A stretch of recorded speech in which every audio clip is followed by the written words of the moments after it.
Someone stop them from get a piece of the pie. Oh, I'm to no disrespect, no go and die. Yeah, me now.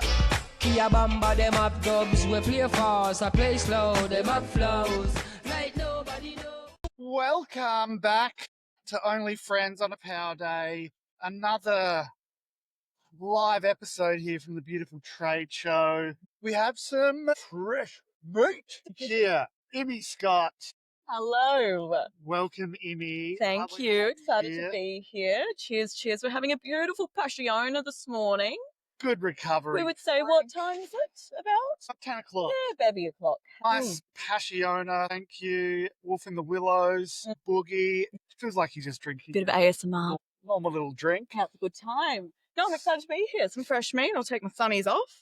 So, yeah, I guess I really wanted to get you on because Fresh Meat is in your first trade show. You're doing your little Pimp My Poles thing. Passion for poles. Passion for Yeah. wrapping poles. Yeah. Nickname has been the poles girl, which I'm trying to move away from that. Very pole mother. I'm making happen. I did see you wrapping and rubbing a pole earlier at about 9:30 this Done that a morning. couple of hundred times. No, I am the pole president, as they say. Pole prezzo. This is like I was just saying to you before, my parents' worst nightmare. Me, seated, recording, Red My velvet voice. couch. red velvet couch, bevy in hand, Very porn star talking Yeah. about poles. words being recorded for all to view.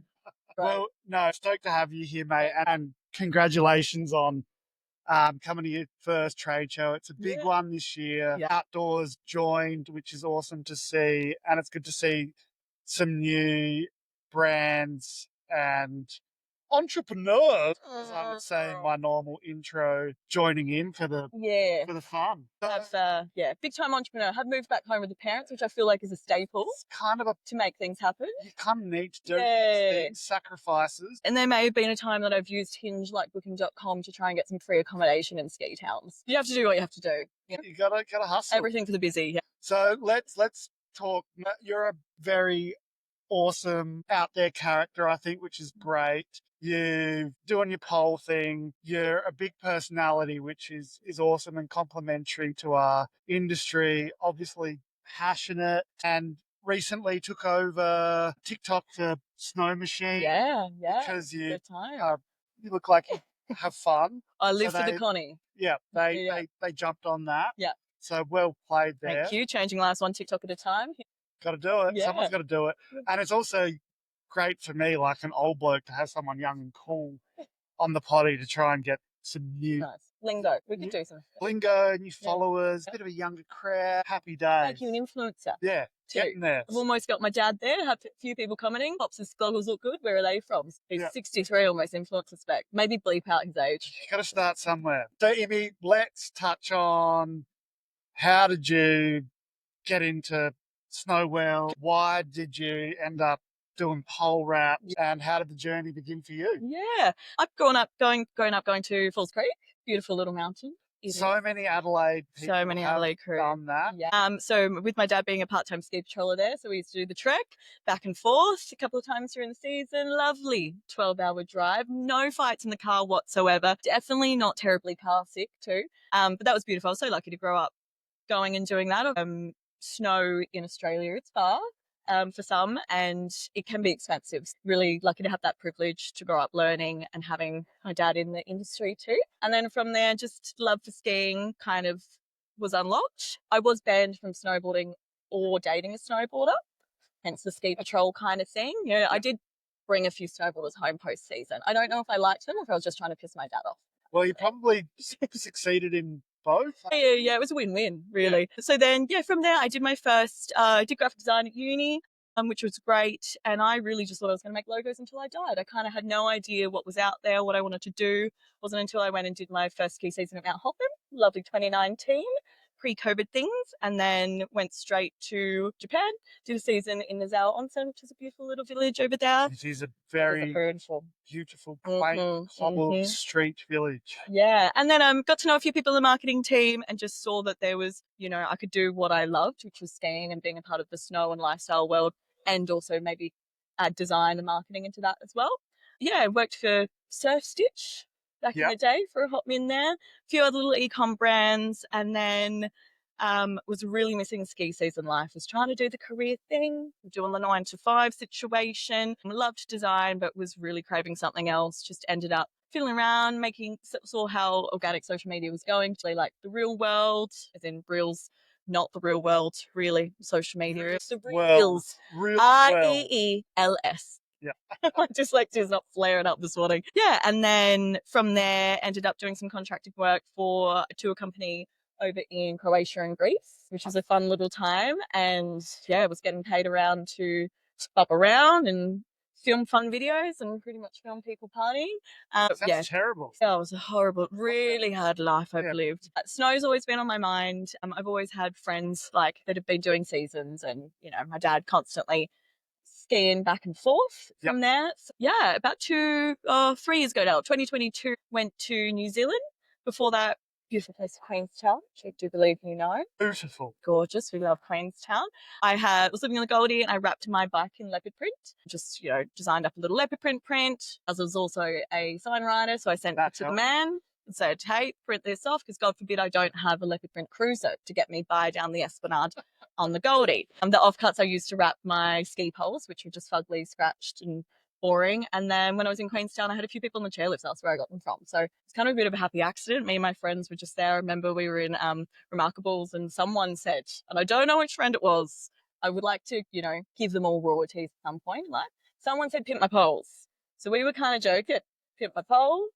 I sat on the idea for a good couple of years, just wasn't the right time to do it. I'd wanted to see what else was out in the market. And then, last year did a business course, did a big competitor analysis, did all the things, had Excel spreadsheet, which was new to me, and just spent a year testing the product, giving it to people, giving it to a whole bunch of patrollers, seeing how it went out in elements, you know, people that were really skiing 5 to 6 days out of the week through the majority of the season, and getting the wrapping method right. But rubbing the poles. But essentially, I guess I'll give a quick little spiel. Pimp My Poles, it's a wrap that goes over people's pre-existing ski poles. So if they're banged, they're scratched, they're boring, you can pin them up. You apply it yourself, you watch a QR code, you get to listen to my voice for 3 minutes, talk you through it. 10 months in, it's been great. I've had really good feedback, no negative feedback on applying it, and, you know, easy to use, and just, it's been great. And I guess you also really like that it's, instead of consuming more, it pimps your pole. Yeah. So you can get an old, gross, dirty, ugly, still work really well. And refresh it, which is great for the environment. It is. We need to stop, you know, so there's so many poles that do end up in landfill, dropped, they end up in the snow, snow melts, you know, they're all collected at the end of the season. I have people bring me mission match poles that they will pimp and wrap up, and poles I just thought such an afterthought. Really noticed that there wasn't, you know, we don't like to spend too much money on them because they can go. And I think as a ski bum, that's the last thing that you care about. Most, like, as a ski bum myself, like, you generally just try and steal some from a rental shop. Exactly. Or whatever, find some. Yeah, so I don't even know. I feel like most people don't even know how they got their poles. Yeah. You know, I couldn't remember anyone actually buying them. So I think also with skiers, like, growing up doing that, skiing's come a long way. Skiing's cool. Yeah. Skiing's cool again. But we definitely haven't had as much, you know, room to, I think, show our style or express ourselves as snowboarding, I would say. Surface area is a little less on the skis. The prints, there's some really cool prints out there now. But poles, you know, we spend so much money on all the rest of our gear. Like, why shouldn't I have leopard print poles that match my leopard print getup? Why the fuck not? Yeah. And I really wanted to. It's been really nice to know. I think you're a skier, whether you're skiing first to last chairlift or you're doing a hot lap and then going in for a cheeky hot chocky dailies. So for that market of people that maybe do want to go and take some pics, or they work in the marketing world, or it is about showing their style. I have a lot of ski instructors this year that have bought poles, which is great. Yeah, that's awesome. Yeah, because the kids can clock them, like, they get to express themselves. I think as well, like, obviously it appeals to the younger kids, but it can really have an opportunity as well to appeal to mums and fancy people, or just people who want their shit to match. I mean, the people post après that are worried about losing their poles in the sea of poles, if you can spot them quicker, great. Post coffee, post après. I spoke to a mum and she said, you know, I'll spend money on my kids if they love it, they'll remember it. You know, she'll go, oh, my rainbow, my unicorn poles, like, Yeah, I that's remember actually that. a really good call as well, because kids using poles, as a dad with a 7-year-old, she doesn't like using her pole. She makes me push her everywhere. So I think if you can appeal to that market and get kids to have frothy poles, you can have 100%. mums to have poles which 100%. match their outerwear. You can have people wanting Oh. leopard print. You can have I've had people send me photos of their pets. So I've done like collage of people's dogs. One girl was like, "Oh, my boyfriend's face." I'm like, "Sure, we could do boyfriend's face. We could do people's exes. that's We could do all the things." don't break up. I know. Otherwise you need to change your poles. Hey, that works for me because you can wrap them over the top. Yep. Just get a Oh, new just wrap. just another wrap. There you go. Oh, you've got a new partner. There we go. We're just going to Let's rewrap switch it it over. out. Switch it out. New one. I But like yeah, now lots of different Avenue. I'd love to do like an Aussies range, do like a Vegemite print, Smarties, Yeah. some real like iconic Aussie things, even some more niche stuff towards each mountain. Do like a Falls Creek print is in mind. It's in the workshop. Possum, all the rest of it, because people are very loyal to their home mountain. And you have done a collab with Nobody's Princess. It's your first collab. Yeah. I said, talking business with you, I think there's an opportunity there for you to try and collab with a bunch of Yeah, outerwears yeah. and try and, Yeah. have a cheap option which matches outerwear. I think that's awesome. Yeah, no. Why not? Nobody's Princess was great. We did 2 of her jackets from last season. So we had a lot of women that already own those jackets were like, yeah, of course I want to match mine. Yeah. But, it can go as far as outerwear, gloves. I have so many people send me screenshots of their skis that really want to match their poles to their skis. And you did one, you've got the K2s, those bright Yeah, K2s you yeah. matched. Yeah, I've got a similar like gradient that kind of goes on. Same colour sort of scheme. We just did Snow Machine. We did a collab with that. So that was really fun. We used their logo and their iconic purple colour. Got to put all the artist names that had performed this year too. So yeah, lots of ways. It's a great little merchandising marketing tool. I think it's like you're pimping your poles. It's a really awesome, cheap option to make things fun. Yeah.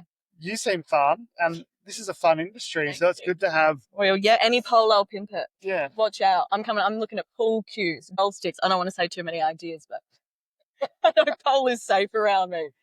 Wrapping things. The mics, they're going to be leopard print. What else? We can pimp the mic. Yeah, shout crew.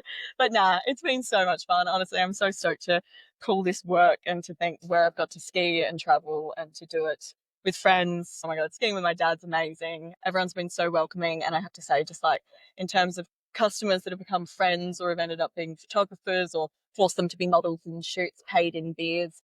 And particularly Oz this year, coming here and people just really getting it and backing it and talking to their friends, ending up at kick-ons and stuff for come at 2 a.m. wrapping poles, which I thought might have looked good, but sorry if they didn't. It was 2 a.m. Whoops. Yeah. Yeah, I'm just really excited. I'm excited to see what comes next. But Yeah, that was my next question. Yeah. What do you think is next? Have you got plans? Are you trying to going international? Yes, we're taking over the world one fugly pole at a time. No. Because you've still got a visa. You're in Canada. I was in Canada in Whistler, beautiful place. I have a supplier that's over in Whistler too, so I print them locally. Most designed by me. I'm always down to do like artist collabs as well. I think that would be a really cool thing. We should hook you up with Bustis, who did my background. Awesome ex-Rathman. Yeah. Episode 4, Buff This. Yeah. Bought her from Buller, Melbourne, and he's awesome. And this is obviously Huckabee Mountain Range with cool. Nice. over it, which this is a recreation of my garage, obviously. I would love to, yeah. Yeah, you should. I'll hook you up with him because he's cool.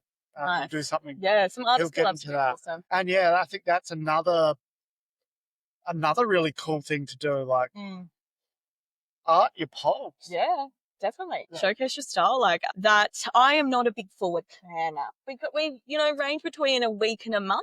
So, keep up if you can. Never let them know your next move, really. But kind of in the pipeline, looking at going back to Canada, whether that's Whistler, Talkin' Revy, so many beautiful mountains. It may look like a big working trip. A few fun little things. We're seeing some cool brands over there. Potentially Japan in March. Yeah, even here at the US. The US would be a really cool, fun little market. Colorado specifically. But yeah, I reckon Colorado, Stoners in Denver and get right behind that. We could do a print. Oh, we could do a stoner print. Yeah, I reckon Colorado will be into it. That's Yeah, yeah. But I've had a lot of interest. Like TikTok's a funny little world because I've been able to speak to so many people and have one video with everyone from different parts of the world comment, which is great. And lots of interest from Europe. Yep. And France, and the land that lives for a good après session too, which I think all about the vibe, all about the steves. I reckon it will go off in France as well. I did a season in Morzine in Côte du Soleil Beautiful. many years ago, and yes, it made me want to bring après back to Australia. And me and Maddie, my sometimes host, tried to do 922 parties at Falls Creek and start like a nice. après party. Where were we at the Pan? And we at the Man? And actually, HHG in Huckleberry have started a big kind of après scene, and I think they're working with champagne and selling lots of it. So there's a big market there, and if you could tap into that, have some space for sure. Yeah, après. Do you want to pimp your pole? Yeah. People whilst we're doing it, a couple of drinks and a pole tip, rub their pole. I had all works. Yeah, I had a good après session. For those that would know Merlin's, which is in Blackcomb in Whistler, we had a good. They have this amazing band on there on Wednesdays and Mondays that do covers, and I was pimping poles in the middle of the dance floor, and people were just bringing me their poles. We were wrapping them, spraying champagne and pimping poles. Perfect. That's the dream. Yeah, Chanel next. Chanel wrap, collab. Pimping poles. So lots in the work. I think that's not like. That could happen. And it could happen. And I do charge my crystals. I do manifest. You could be the next Labubu. This is true. We go viral. And people will pay like $400 for your wrap. I mean, it's fun. And you know what? The ski industry is fun. And people, I think, to the people who've driven it, I knew it was a good product. And this year, seeing people back it too and get excited and message me, oh my God, I love them. My dad likes them. And even he hates them. Like messages like that. Or I get stopped and I get asked. People's like, I feel like a little celebrity in my sense. Or, I didn't realize how much of an impact, I guess, a bit more color to people's style can really have. I will say, I think that your brand wouldn't have the success without you. I feel like I'm like on Shark Tank or something now. It's like, like here we go. Good. But I think a lot of it is you driving it because you're passionate and you believe in it, and you're obviously fun, which is why you ended up taking over snowboarding. That's going on my Hinge profile, everyone. She's fun, she's passionate, and she's taking over snowboarding. But that is a big part of why things are successful. You're really good at promoting and selling your brand. Yeah. What I've seen. So thank you. Good on you, mate. Yeah. And it's awesome to have we've got fresh meat. It is. Meat at the trade show. Yeah. I'll just say one last little avenue, which has kind of been, my mum's worked in disability, so growing up in that space, but getting to wrap my good mate Indy's, she's a blind skier, amazing skier, English but based in Whistler, getting to wrap her eye-seeing cane. She reached out to me. Such a cool experience. And for her, she's talking like, it's like walking out and grabbing a handbag every day. She's used her cane for 11 years of her life. Why shouldn't it be fun, express her and be an extension of who she is? So we pimped her poles, and then they've had quite a bit of interest in the accessibility and disability space for walking sticks. I think for young people that aren't looking for fugly floral prints that are marketed towards maybe older women or guys, that's definitely. That's a cool side note as well. Yeah, like good on you, mate. I think, as I said, it's awesome. It's a great idea, but I don't think that you'd have the impact and success that you're already having without you being a frothy individual. A lot of my podcast is about people getting after it and trying to make a career in snow. And I commend you for being a good example for everyone and all those young kids who say, Mummy and Daddy told me I need to go get a real job. Don't do that. Chase your dream. There's plenty of opportunities in this industry. Follow your pole. I love that. Follow your passion for poles. Follow your pole. And we're in an industry where I think skiing had to be really practical for a while there, and now it can be fun, and it can be really inviting, and learning something new as an adult is fucking scary. Yeah. But, you know, if you've got good people around you, there's some amazing, I would say, particularly female ride groups now, Chicks Who Shred, Groove Girls, that are really encouraging. You know, Yeah. they're for that beginner market and just getting more girls out on the slopes too. Yeah, and it's really good to see that kind of Mm. support Mm. because it is intimidating and Mm. it is a male-dominated industry. I think young Sophie Morris, who won Best Rep Yeah, great. of the year this Excellent. year, who worked for me at Rhythm and is an absolute legend. I think she's maybe the first girl to ever win it. Oh, that's Don't quote me, or at least the first girl in a really long time. Yeah. So that's huge. that's Which is big. half in a sense that it's taken so long, but then also all. And I taught her everything she now. knows. Oh yeah, of course. Sorry. Yeah, some credit to you. No. I'll credit that to Shaz and the Hoffman crew. But she's a good human, and it's awesome to see that there is actually a bit of a change in the guard at the moment with women. And there's a lot more female reps and stuff, which is generally a male-dominated area. So I'm all about it. 100%. I mean, we just love a good time, and we just want leopard print, fun, colourful things. And you know what? I may not be the best skier on the hill. I'll say that, but I'm gonna look fucking good doing it. And have fun. Hey. It's all about having fun, and if you're promoting people having fun, then that's great for our industry. Yeah, and you get to meet people, and the connections are honestly everything. Ski industry, snow bums are just the most open, hospitable people ever. And I think there's something to be said about people who go to do ski seasons. Generally, they're like trying to skate a little bit, and they want to be free and happy, and that really comes across in our industry. And that's why this trade show and all the people here, it's all a family. yeah, So and everyone's, you know, come from an idea or a dream and help each other out. And yeah, huge shout out to the whole industry. I wouldn't have been doing this without that. Thanks to the ski pole industry for not making fun leopard print poles for me, because that idea wouldn't have come about. And a massive thank you to you as well, Austin. I think what you're doing here, getting people on, getting the chat, it's intimidating, getting people on for different worlds in the industry, talking about season life, just spreading that awareness. Like, knowledge is just amazing and so powerful in this day and age. And your words to me were, I believe, hang in there, buddy, in this industry. It's great. Something along the lines of you've got to have a strong liver as well. yes, I think that's what the wise words were. that is very true. Yeah. And welcome. Now that you're here, first trade show, this is your new family, because it is a very close knit, and the more you come here, you see the same people every year, and everyone gets along really well, and it's fun. Like, I was obviously in Japan and missed trade shows for a bunch of years. I came back last year on my knee scooter with a broken foot, delivering frozen margaritas in my basket. Perfect. Hype guy. It is a family vibe, and we're really lucky to have such an awesome industry. So welcome. Cheers, hey. And Let's change lives. And one live at a time, one pole at a time. watch out, I'm coming for your fugly poles. So. Look out, she's coming. Thank you, Imi. But some guys don't recognize, I realize. So them have them own style. A long time them they are now, them not just come.